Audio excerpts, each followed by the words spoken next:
Yang terhormat Bapak-bapak, Ibu-ibu, salam Pancasila.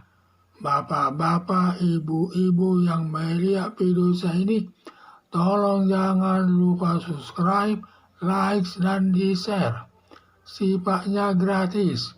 Pada hari Minggu tanggal 7 Januari tahun 2024, saya akan mengomentari survei IPE elektabilitas Ganjar 33,57%, Prabowo 31,25%, Anies Baswedan 26,79%. Dalam kampanye sekarang, untuk mengetahui elektabilitasnya berdasarkan survei yang dilakukan lembaga tertentu.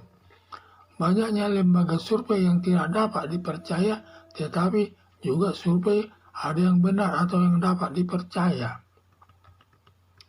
Berdasarkan survei yang hasilnya tidak dapat dipercaya membuat elektabilitas calon presiden nomor urut 2 sampai 49%, nomor urut 3 hanya 25%, dan nomor urut 1 hanya 25%, sampai pendukung calon presiden Prabowo Subianto memberikan informasi kepada masyarakat menyatakan pemilu cukup 1 kali putaran, nomor urut 2 meraih kemenangan. Hanya saja hasil survei menyatakan elektabilitas nomor urut 2 calon presiden Prabowo Subianto sampai 49%. Diragukan kebenarannya. Diduga ada permainan. Ditambah lagi adanya keraguan masa lalunya tidak baik. Tidak mungkin didukung orang banyak karena masa lalu calon presiden Prabowo Subianto sangat jelek. Sampai mantan Presiden Soeharto memecat mantunya Prabowo Subianto selaku petinggi militer pangkat Letnan Jenderal setara bintang 3 terkait penculikan 13 aktivis 98 yang sampai saat ini tidak diketahui keberadaannya. Ditambah lagi sewaktu menjabat Menteri Pertahanan melakukan perbuatan sangat tercela, antara lain membeli pesawat tempur bekas berumur 20 tahun, diduga dalam kotak kwitansinya dibuat membeli pesawat tempur baru, dan selisihnya diduga dikorupsi. 2. Proyek food estate atau proyek lumbung pangan di Kalimantan dengan anggaran 1,8 triliun, sedangkan proyek food estate gagal total dan anggarannya habis, diduga dikorupsi. Menurut informasi melakukan pencegahan leher Wakil Menteri Pertanian di Istana Negara sebelum rapat dimulai. Demikian juga calon Wakil Presiden Gibran Rakabuming baru 2 tahun menjabat wali kota Solo, dianggap belum ada pengalaman, ditambah belum pernah anggota DPR, gubernur, menteri, dan langsung loncat jadi calon wakil presiden. Setelah survei IPE yang dapat dipercaya masyarakat, hasilnya bahwa elektabilitas nomor urut 3 calon presiden Ganjar Pranowo tertinggi sebesar 33,57%, sedangkan nomor urut 2 calon presiden Prabowo Subianto 31,25%, sedangkan nomor urut 1 calon presiden Anies Baswedan 26,79%. Wajar elektabilitas nomor urut 3 calon presiden Ganjar Pranowo dengan wakil presiden Mahfud MD tertinggi karena pengalaman kerjanya sangat baik, di mana calon presiden Ganjar Pranowo pernah anggota DPR, menjabat gubernur Jawa Tengah sebanyak 2 periode, dan sampai purna tugasnya sebagai gubernur semua baik. Sedangkan calon wakil presiden Mahfud MD pernah anggota DPR, mantan ketua Mahkamah Konstitusi, menjabat Menteri Polkam, dan pernah di hadapan DPR membongkar kasus korupsi sebesar 349 triliun di Kementerian Keuangan dan berhasil baik. Anggota masyarakat jangan terlalu percaya hasil survei. Perlu hati-hati menilai survei yang jujur agar jangan sampai salah memilih calon presiden dari 3 calon presiden tersebut untuk memimpin bangsa Indonesia. Harapan saya sebaiknya masyarakat memilih nomor urut 3 calon presiden Ganjar Pranowo dengan calon wakil presiden Mahfud MD yang kinerjanya sangat baik dalam memimpin bangsa Indonesia nanti lebih baik ke depan. Sedangkan nomor urut 2 diragukan kemampuannya untuk memimpin bangsa Indonesia ke depan.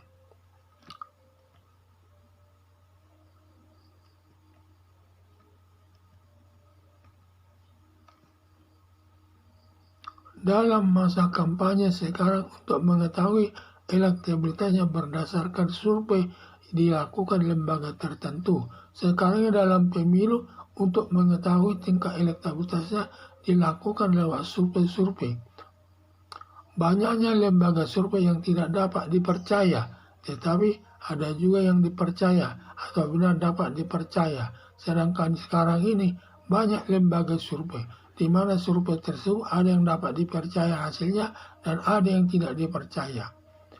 Berdasarkan survei yang hasilnya tidak dapat dipercaya membuat elektabilitas calon presiden nomor urut 2 sampai 49%, nomor urut 3 hanya 25%, dan nomor urut 1 hanya 22% sampai mendukung calon presiden Prabowo Subianto memberikan informasi kepada masyarakat menyatakan pemilu cukup 1 kali putaran, nomor urut 2 meraih kemenangan. Ini berdasarkan survei hasil yang dianggap tidak benar, hasilnya itu di mana hasil surveinya itu elektabilitas Prabowo Subianto kata mencapai 49%, yang paling tertinggi, sedangkan nomor 3 cukup di bawah sampai paling ada 20% dan juga nomor urut 1 paling 20%. Jadi sehingga tinggi sampai mereka berani, sampai Prabowo Subianto dan pendukungnya berani menyatakan bahwa pilpres tahun ini cukup 1 putaran, berarti 1 kali pemilihan umum langsung mereka menang. Hanya saja hasil survei menyatakan elektabilitas nomor urut 2 calon presiden Prabowo Subianto sampai 49% diragukan kebenarannya. Diduga ada permainan ditambah lagi keraguan masa lalunya yang tidak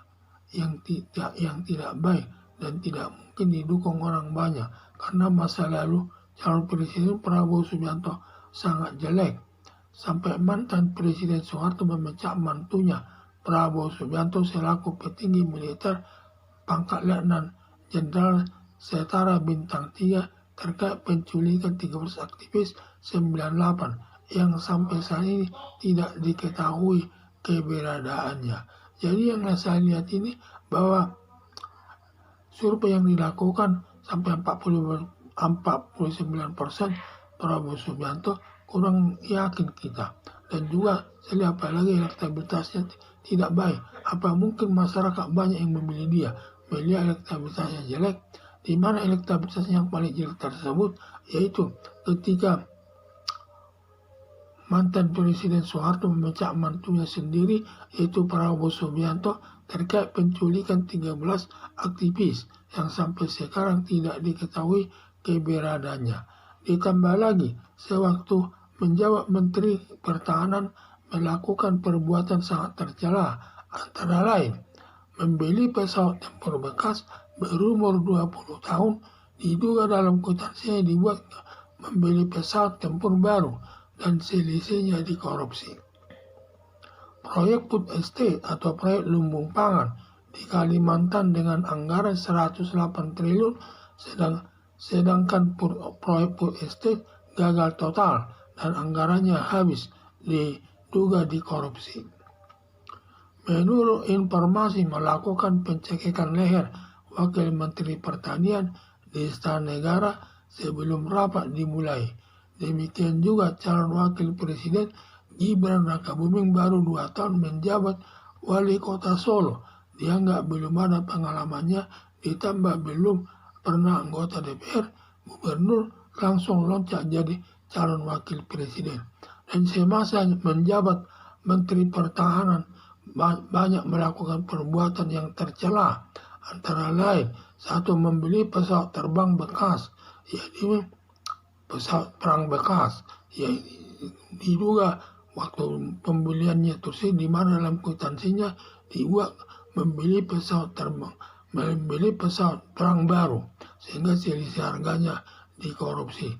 Demikian juga proyek Food Estate yang anggarannya sampai 108 triliun dan proyeknya gagal, uangnya habis, diduga uangnya dikorupsi juga. Dan juga pernah melakukan pencegahan leher wakil Menteri Pertanian dan di Istana Negara sebelum rapat dimulai. Setelah survei IPE yang dapat dipercaya masyarakat, hasilnya bahwa elektabilitas nomor urut 3 calon presiden Ganjar Pranowo tertinggi sebesar 33,57%, sedangkan nomor urut 2 calon presiden Prabowo Subianto 31,25%, sedangkan nomor urut 1 calon presiden Anies Baswedan 26,79%. Jadi setelah dilakukan survei oleh IPE, yaitu survei yang dapat dipercaya oleh masyarakat, di mana elektabilitas Ganjar Pranowo sebesar 33,57% dan nomor urut 2 sebesar 31,25%, sedangkan nomor urut 1 yaitu Anies Baswedan sebesar 26,79% dan di sini Prabowo tetap tertinggi elektabilitasnya.